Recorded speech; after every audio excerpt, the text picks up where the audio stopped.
ಮತ್ತೊಂದು ಎಕ್ಸ್ಕ್ಲೂಸಿವ್ ಸುದ್ದಿ, ಅದು ಮಂಡ್ಯದಲ್ಲಿ ಲೋಕ ಸಮರ ಅಖಾಡ ಭಾರಿ ರಂಗೇರಿದೆ. ಸೀಟ್ ಹಂಚಿಕೆ ಮುನ್ನವೇ ಬಿಜೆಪಿ ಮತ್ತು ಜೆಡಿಎಸ್ಗೆ ಈಗ ಶಾಕ್ ತಟ್ಟಿರುವಂತದ್ದು. ಬಿಜೆಪಿಯಿಂದ ಹಾಗಿದ್ರೆ ಅಂತರ ಕಾಯ್ದುಕೊಂಡ್ರ ಇಬ್ಬರು ನಾಯಕರು. ಮಂಡ್ಯದಲ್ಲಿ ಕಮಲ ಬಾವುಟ ಹಾರಿಸಿದವರೇ ಈಗ ಬಿಜೆಪಿಯಿಂದ ದೂರ ಆಗಿದ್ದಾರೆ. ಯಾರ ಕಾರಣದಿಂದಾಗಿ ಮಂಡ್ಯದಲ್ಲಿ ಬಿಜೆಪಿ ಬಾವುಟ ಹಾರಿಸೋದಕ್ಕೆ ಸಾಧ್ಯ ಆಗಿತ್ತು? ಮೈತ್ರಿ ಘೋಷಣೆಯ ಬಳಿಕ ಪಕ್ಷದ ಚಟುವಟಿಕೆಯಿಂದ ಆ ನಾಯಕರೇ ಅಂತರ ಕಾಯ್ದುಕೊಂಡಿದ್ದಾರೆ. ಹಾಗಿದ್ರೆ ಯಾರ ನಾಯಕರು? ಬಿಜೆಪಿ ಪಕ್ಷ ಮಂಡ್ಯದಲ್ಲಿ ಖಾತೆ ತೆರೆಯೋದಕ್ಕೆ ಕಾರಣ ಆದಂತಹ ಇಬ್ರು ಪಕ್ಷದಿಂದ ಅಂತರ ಕಾಯ್ದುಕೊಂಡ್ರ ನಾರಾಯಣಗೌಡರು ಮತ್ತು ಸುಮಲತಾ. ಇಬ್ರು ಕೂಡ ಪಕ್ಷದ ಚಟುವಟಿಕೆಯಿಂದ ದೂರ ಅನ್ನುವಂತಾಗಿದೆ. ಯಾಕೆ ಹೀಗಾಗ್ತಾ ಇದೆ ಅನ್ನುವಂತಹ ಗೊಂದಲ ಈಗ ಪ್ರಮುಖವಾಗಿ ಪಕ್ಷದಲ್ಲಿ ಕಾಡ್ತಾ ಇದೆ. ಯಾಕಂದ್ರೆ ಯಾವ ಸಮಯದಲ್ಲಿ ಬಿಜೆಪಿ ಮತ್ತು ಜೆಡಿಎಸ್ ಮೈತ್ರಿ ಆಯಿತು, ಎಲ್ಲ ಕಡೆಗಳಲ್ಲೂ ಕೂಡ ಹೆಚ್ಚು ಗೆಲುವನ್ನು ಸಾಧಿಸಬೇಕು ಅನ್ನುವಂತಹ ಕಾರಣಕ್ಕಾಗಿ ಮೈತ್ರಿ ಮಾಡ್ಕೊಳ್ತು. ಅಂತಹ ಸಂದರ್ಭದಲ್ಲಿ ಮಂಡ್ಯದಲ್ಲಿ ಅವರಿಗೆ ತೊಡಕಾಗ್ತಾ ಇದೆಯಾ?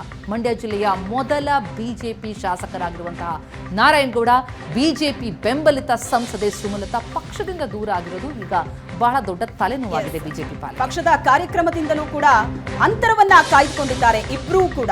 ಮಂಡ್ಯದಲ್ಲಿ ಲೋಕಸಮರ ಅಖಾಡ ಒಂದು ಕಡೆ ರಂಗೇರ್ತಾ ಇದೆ.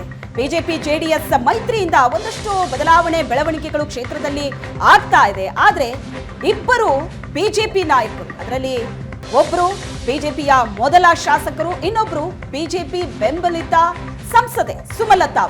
ನಾರಾಯಣಗೌಡ ಮತ್ತು ಸುಮಲತಾ ಅವರ ನಡೆ ಏನಿದೆ ಬಹಳ ದೊಡ್ಡ ಕುತೂಹಲಕ್ಕೆ ಕಾರಣ ಆಗಿದೆ. ಪಕ್ಷದ ಮೀಟಿಂಗ್ ಇರಲಿ, ಪಕ್ಷದ ಕಾರ್ಯಕ್ರಮ ಇರಲಿ, ಅವರು ಗೈರಾಗ್ತಾ ಇದ್ದಾರೆ, ಪಕ್ಷದಿಂದ ಅಂತರವನ್ನ ಕಾಯ್ದುಕೊಳ್ತಾ ಇದ್ದಾರೆ. ಇವೆಲ್ಲದಕ್ಕೂ ಕಾರಣ ಬಿಜೆಪಿ ಮತ್ತು ಜೆಡಿಎಸ್ ನಡುವಿನ ಮೈತ್ರಿ. ಯಾಕಂದ್ರೆ ಕಳೆದ ಬಾರಿ ಸುಮಲತಾ ಅವರು ಮಂಡ್ಯ ಅಖಾಡದಲ್ಲಿ ಸ್ವತಂತ್ರ ಅಭ್ಯರ್ಥಿಯಾಗಿ ಕಣಕ್ಕಿಳಿದಿದ್ರು. ಸುಮಲತಾ ಅವರ ಜೊತೆ ಜೆಡಿಎಸ್ ಯಾವ ರೀತಿ ಜಿದ್ದಾಜಿದ್ದಿನ ಫೈಟ್ ಇತ್ತು ಅನ್ನೋದನ್ನ ಯಾರು ಕೂಡ ಮರೆಯೋದಕ್ಕೆ ಸಾಧ್ಯ ಇಲ್ಲ.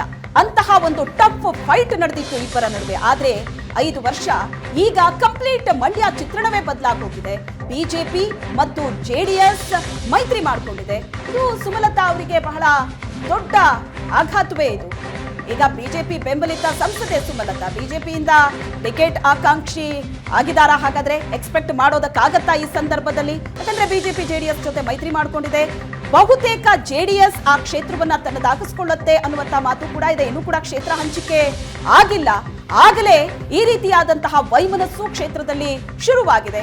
ಈಗ ಒಂದು ವೇಳೆ ಬಿಜೆಪಿ ಮಂಡ್ಯ ಕ್ಷೇತ್ರವನ್ನ ಜೆಡಿಎಸ್ಗೆ ಬಿಟ್ಟು ಕೊಟ್ರೆ ಜೆಡಿಎಸ್ ತನ್ನ ಅಭ್ಯರ್ಥಿಯನ್ನ ಕಣಕ್ಕೆ ಇಳಿಸತ್ತೆ ಹೊರತು ಸುಮಲತಾ ಅವರಿಗೆ ಟಿಕೆಟ್ ಸಿಗತ್ತಾ? ಖಂಡಿತ ಇಲ್ಲ ಅದಂತೂ. ಯಾಕಂದ್ರೆ ಕಳೆದ ಬಾರಿಯ ಲೋಕಸಭೆ ಚುನಾವಣೆಯ ಚಿತ್ರಣ ನೋಡ್ತಾ ಇದ್ರೆ ಅನ್ಸತ್ತೆ ಅಷ್ಟರ ಮಟ್ಟಿಗೆ ಜಿದ್ದಾಜಿದ್ದಿನ ರಣಕಣವಾಗಿತ್ತು. ಇಡೀ ಇಂಡಿಯಾ ಚುನಾವಣೆ ಒಂದು ಕಡೆ ಆದ್ರೆ ಮಂಡ್ಯ ಚುನಾವಣೆ ಬಹಳಷ್ಟು ದೊಡ್ಡ ಕುತೂಹಲಕ್ಕೆ ಕಾರಣ ಆಗಿತ್ತು. ಈ ಎಲ್ಲಾ ಕಾರಣಗಳಿಂದಾಗಿ ಬಿಜೆಪಿ ಬೆಂಬಲಿತ ಸಂಸದೆ ಸುಮಲತಾ ಮತ್ತು ಬಿಜೆಪಿಯ ಮೊದಲ ಶಾಸಕರು ಮಂಡ್ಯದಲ್ಲಿ ನಾರಾಯಣಗೌಡ ಇಬ್ರೂ ಕೂಡ ಪಕ್ಷದಿಂದ ಒಂದಷ್ಟು ಡಿಸ್ಟೆನ್ಸ್ ಅನ್ನ ಕಾಯ್ದುಕೊಂಡಿದ್ದಾರೆ. ಎಸ್, ಬಹಳ ಕುತೂಹಲಕ್ಕೆ ಕಾರಣ ಆಗಿದೆ. ರಾಜ್ಯಾಧ್ಯಕ್ಷರೇ ಸ್ವಕ್ಷೇತ್ರಕ್ಕೆ ಬಂದರೂ ಕೂಡ ಅವರು ಭೇಟಿಯಾಗಲಿಲ್ವಂತೆ. ಜೊತೆಗೆ ಈ ಹಿಂದೆ ಹಲವು ಸಭೆಗಳಲ್ಲಿ ಭಾಗಿಯಾಗಿ ಅಲ್ಲಲ್ಲಿ ಕಾಣಿಸ್ಕೊಳ್ತಾ ಇದ್ದಂಥ ಸುಮಲತಾ ಅವರು ಕೂಡ ಈಗ ಸಭೆಗೆ ಬರದೇ ಇರುವಂಥದ್ದು, ಅಂತರ ಕಾಯ್ದುಕೊಂಡಿರುವಂಥದ್ದು.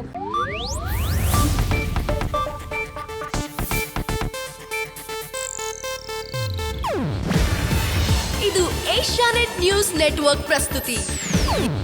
ನೀವು ನೋಡ್ತಿದ್ದೀರಾ ಏಷ್ಯಾನೆಟ್ ಸುವರ್ಣ ನ್ಯೂಸ್.